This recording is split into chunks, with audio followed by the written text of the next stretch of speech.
మనకి ఏం తక్కువైంది తప్పంటారా అంటున్నారు ఇప్పుడు ఆడవాళ్ళు. ఇంట్లో పిల్ల ఆడపిల్ల పని చేయకపోతే ఖచ్చితంగా నేర్పించాల్సిన మన ధర్మం అండి తల్లిగా. లేకపోతే నువ్వు తల్లిగా ఫెయిల్ అయినట్టే, ఓడిపోయినట్టే. ఇంటలేదు అంటే సంబంధం లేదు, నువ్వు మొక్కగా ఉన్నప్పుడు చెప్పలేదు. ఇక చిన్నపిల్లకి ఏం పని చెప్పాలని నువ్వు అనుకున్నావు, గారాబం చేసినావు. గారాబం ఏమైంది? నేను ఎక్కి తైటక్కలు ఆడుతుంది. అందుకని నా ఇంట్లో నా 2 కొడుకులు, నా కొడుకులండి. కానీ నేను ఏ రోజు వాళ్ళని నీ ప్లేట్ నువ్వే కడుకో, మీరు హైదరాబాద్ పోయి చదువుకోవాలని అనుకుంటే మీరు ముందు వంట నేర్చుకోండి అని చెప్పిన. నేను హాస్టళ్లలో ఉంచా, మీరు రూమ్ తీసుకొని ఉంటా అంటే మిమ్మల్ని హైదరాబాద్ చదువులకు పంపిస్తాను అంటే దేవుడు అంటే వంట నేర్చుకున్నారు 2. లేకపోతే పంపించా అని చెప్పిన నేను. మరి ఏ తిండి ఏదంటే అది తిని మరి రోగాలు తీసుకుంటే ఎవరికి బాధ? అందుకని ప్రతిదీ మీకు రావాల్సిందే. నేర్చుకున్న తర్వాతనే హైదరాబాద్ రూమ్ తీసుకొని ఇప్పుడు పిల్లలు వంట వేసుకొని తింటారు.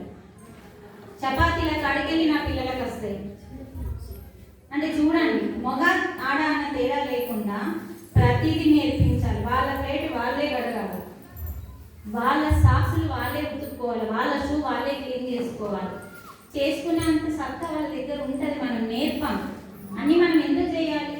పసి పిల్లలు కాదు కదా ఏమన్నా. అప్పుడు మనం 5 సంవత్సరాలు 7వ సంవత్సరం దాటిందంటే మనం వాళ్ళ పనులు చేయకూడదు. వాళ్ళ బుక్స్ వాళ్ళే పెట్టుకోవాలి, వాళ్ళ బ్యాగ్ వాళ్ళే చదువుకోవాలి, వాళ్ళ షూస్ వాళ్ళ అన్ని ప్రతిదీ నేర్పించాలి.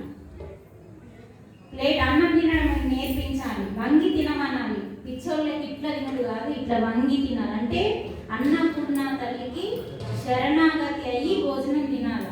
ఇది నేర్పించాలి. అంటూ కింద పడకుండా తినడం నేర్పించాలి. ఇవన్నీ ఏంటి ఇవన్నీ తల్లి బోధించవలసిన విషయం, అమ్మ బోధించవలసిన విషయాలు.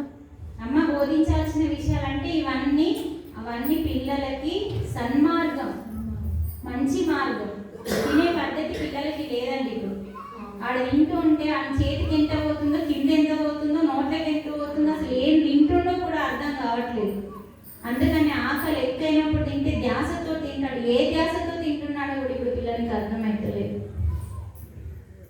అందుకని మనం మొక్కగా ఉన్నప్పుడు నేర్పించమని చెప్పిండు. నిజమండి, చంటి పిల్లలు ఇప్పుడు మా చెల్లె కొడుకు వాళ్ళ కొడుకు ఆమె గర్భంతో ఉండగానే నేను పరిగెత్తుకుంటూ వెళ్ళిన వాళ్ళ ఇంటికి. భగవద్గీత తీసుకొని పోయినా.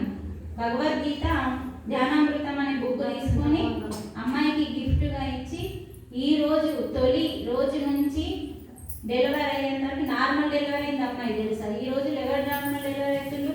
అలా కావడానికి ముందు నుంచి ఆ బేబీని తయారు చేసింది. లోపల తయారు చేసి ఈ జ్ఞానాన్ని ప్రతిరోజు చదువుతూ ఉంటే వాడు కృష్ణ అనగానే కిక్కిస్తుండే, అంటే తంతుండే లోపల నుంచి.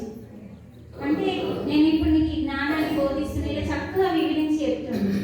ఎంత అద్భుతంగా పుట్టిందంటే పిల్లాడు. తర్వాత మొన్న రీసెంట్గా మళ్ళీ వాళ్ళ చెల్లెకి పాప కూడా పుట్టే లోపల మళ్ళీ భగవద్గీత చదువుకోవడం. అంటే ఏమవుతుందంటే మనము పొట్టలో ఉన్నప్పుడు నేర్పించడం స్టార్ట్ చేస్తే బయటకు వచ్చిన తర్వాత మన మాట వింటాడు. 5 సంవత్సరాల లోపు మనం ఎంత అన్నా అద్భుతంగా మార్చుకోవచ్చు అన్నది మన పిల్లల్ని తెలుసా. 5 సంవత్సరాలు అంటే సన్నమా? అన్ని సంవత్సరాలలో ఎంత జ్ఞానమైనా మీరు బోధించవచ్చు. ఎందుకంటే వాళ్ళ టాలెంట్ వాళ్ళకి ఇంకా ఏ చెత్త అంటలేదు, మాయా అని చెత్త అంటలేదు కాబట్టి ఆత్మస్థితిలో ఉంటారు. కాబట్టి తొందరగా బ్రహ్మరంధ్రం ఓపెన్ ఉంటుంది వాళ్ళకి, తొందరగా నేర్చుకుంటారు వాళ్ళు. అందుకని మన పిల్లలకి మనం నేర్పించలేము. కనీసం ఇప్పుడన్నా మీకు ఇంకా చెల్లె పిల్లగాళ్ళు, తమ్ముళ్ళ పిల్లగాళ్ళు, లేకపోతే మన్మరాళ్ళు ఇట్లా ఉంటే అసలు మన్మరాళ్ళని మనం దగ్గర పెట్టుకొని చూసేది మనకు సంబంధం లేదండి. మన పిల్లల్ని మనం ఎట్లా పెంచినామో మన బిడ్డ కూడా వాళ్ళ పిల్లల్ని వాళ్ళు పెంచాలా. వాళ్ళు జాబులు చేస్తుండ్రు, పోగులు చేస్తుండ్రు అని చెప్పుకుంటా వాళ్ళకి కష్టం ఎట్లా తెలుస్తుంది? పిల్లల్ని పెంచే పద్ధతి ఎట్లా తెలుస్తుంది వాళ్ళకి? నీ పిల్లల్ని పెంచి ఆడపిల్లల్ని పెంచి ఏంటంటే ఇదంతా వాళ్ళ పిల్లల్ని వాళ్ళు పెంచకపోతే వాళ్ళకి ఎప్పుడు అర్థమవుతుంది? ఆ బాధ్యత వాళ్ళది కదా. నువ్వు తల్లి ప్రేమను దూరం చేసినట్టు కదా. తల్లి ప్రేమ అమ్మమ్మ ఇయ్యది, నాన్నమ్మ ఇయ్యదు, ఎవరు ఇయ్యరు. ఎంత కష్టమైనా సరే కావాలంటే వాళ్ళ ఇంటికి 4 రోజులు పోయి వెళ్ళి మనం చెయ్యాలి. వాళ్ళ పిల్లలు